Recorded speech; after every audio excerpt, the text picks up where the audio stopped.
آپ کو تصور دیتی ہے، خاکہ بناتی ہے آپ کے ذہن میں، نقشہ بناتی ہے، اور پھر آپ کے ہاتھوں سے اس چیز کی تکمیل ہوتی ہے، خدا کی قوت ہے.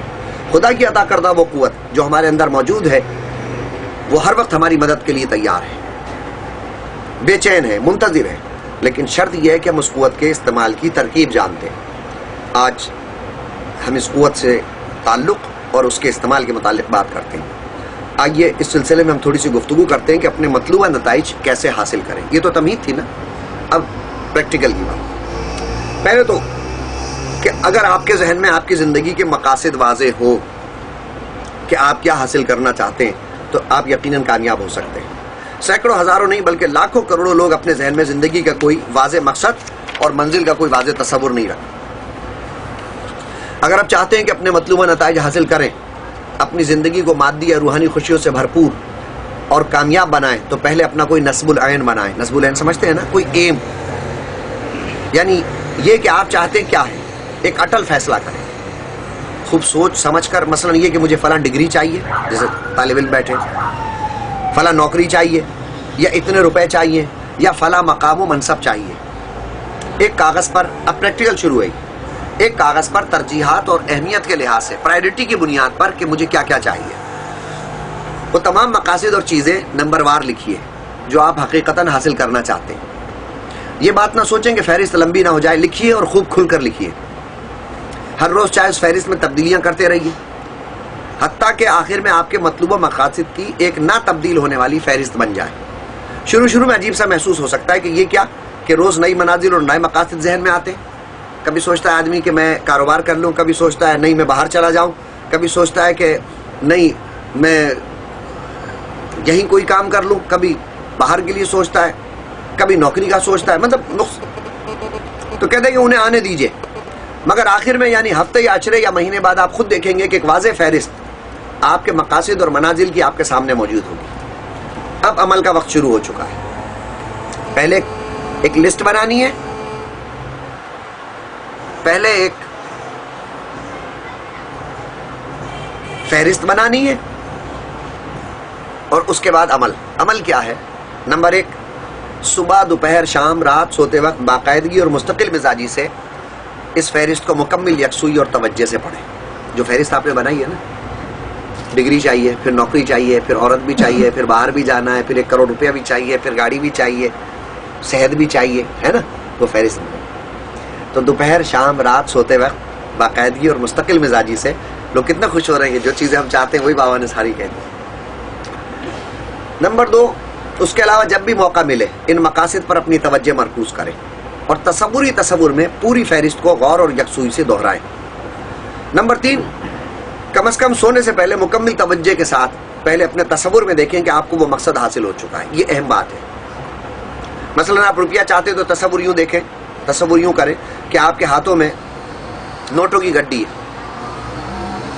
گاڑی چاہتے ہیں تو یہ دیکھیے کہ آپ کے پاس آپ کے مطلوبہ ماڈل کی مطلوبہ رنگ کی گاڑی ہے، آپ اسے چھو سکتے ہیں، تصور میں آپ اسے چلا سکتے ہیں. یہ سب محسوس کیجئے.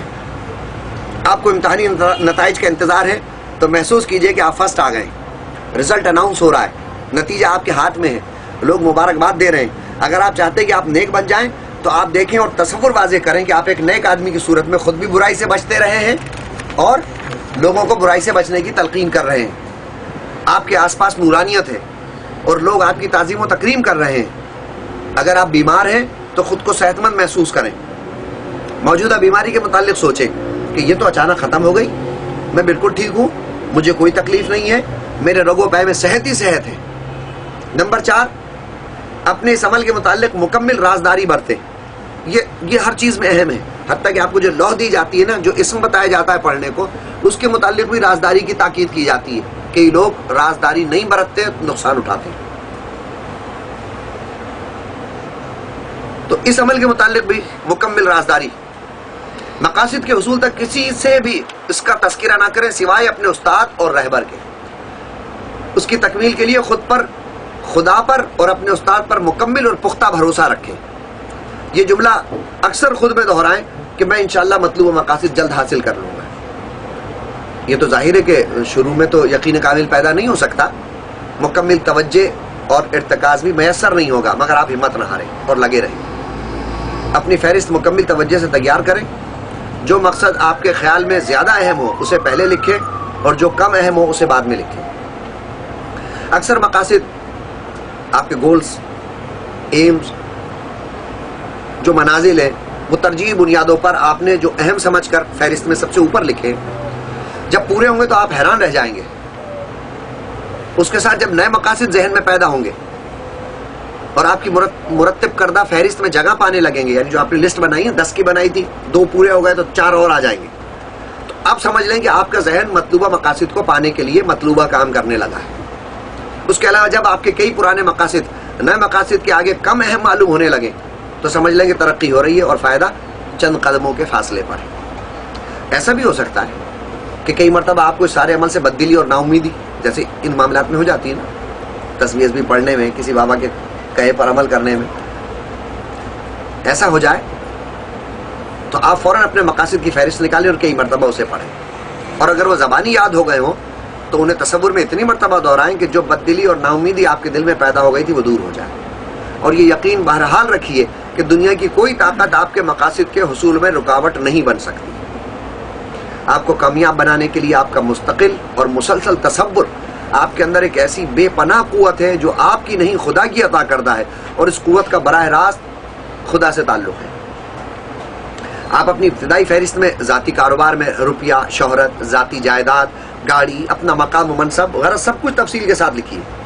صرف عنوان ہی نہیں کہ گاڑی چاہیے یا روپیہ چاہیے یا مکان چاہیے، بلکہ صاف اور واضح طور پر یہ لکھیں کہ گاڑی کون سی ہو، ماڈل کون سا ہو، رنگ کیا، مطلب آپ فل کنسنٹریٹ کر رہے ہیں. اسی طرح کاروبار میں ترقی کے لیے لکھیے کہ کتنا منافع چاہتے ہیں، اس کی مجموعی رقم لکھیے. یہ بھی لکھیے کہ آپ یہ منافع کس کس چیز سے حاصل کریں گے. اگر آپ دولت چاہتے ہیں تو جتنی رقم چاہیے واضح طور پہ لکھیں، اور اس کی آمدنی کا ذریعہ بھی لکھیے کہ وہ کہاں سے آئے گی. ایک ذہن بنے نا آدمی کا. اسی طرح اگر ذاتی مکان کی طلب ہے تو علاقہ، قیمت، بلڈنگ کا نمونہ، کمروں کی تفصیل، اندرونی فرنیچر، ان سب کو واضح لکھیے یا واضح کیجیے اپنے ذہن کے اندر. اس طرح رزلٹ یا نتیجہ اچھا چاہتے ہیں تو مختلف مضامین میں نمبر، اپنی پوزیشن وغیرہ سب واضح لکھیں. ہو سکتا ہے یہ باتیں عجیب یا فضول لگیں، لیکن ایسا نہیں ہے. آپ اپنے مقاصد صرف اسی صورت میں حاصل کر سکیں گے جب آپ کو صاف اور واضح طور پہ پتا ہو کہ آپ کو کیا چاہیے. اگر آپ اس بات کا فیصلہ نہیں کر سکتے تو یہ آپ کی یہ مقاصد اور منازل دلی نہیں بلکہ سطحی ہے. ایک بات اور یاد رکھیں کہ جب آپ کو پہلی مرتبہ کامیابی ہو گئی تو ساتھ میں وسوسے بھی ضرور آئیں گے. ایسا ہوتا ہے نا، تسبیح پڑھنے کے بعد بھی ایسا ہوتا ہے. کوئی کام ہو گیا یا بابا کے پاس گیا اور کوئی کام ہو گیا تو خیال آتا ہے کہ نہیں یہ بابا نے نہیں کیا، یہ تعویذ سے نہیں ہوا، یہ دعا سے نہیں ہوا، یہ تو اتفاق سے ہو گیا، یہ خود بخود ہو گیا. تو جب آپ کو پہلی مرتبہ کامیابی ہو گئی تو ساتھ میں وسوسے بھی ضرور آئیں گے.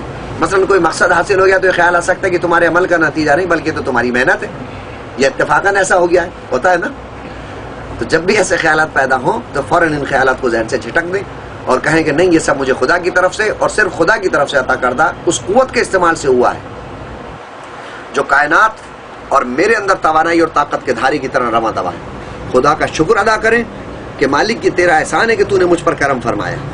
اپنے آپ کو ڈھیلا چھوڑ دیں، ذہن سے ساری چیزیں نکال دیں جیسے مراقبے کی حالت میں ہوتا ہے، اور ذہن خدا کی طرف لگا کر خلوص سے محبت اور دل کی گہرائیوں سے کہیں کہ اے خدا، تیرا لاکھوں مرتبہ دل کی گہرائیوں سے شکریہ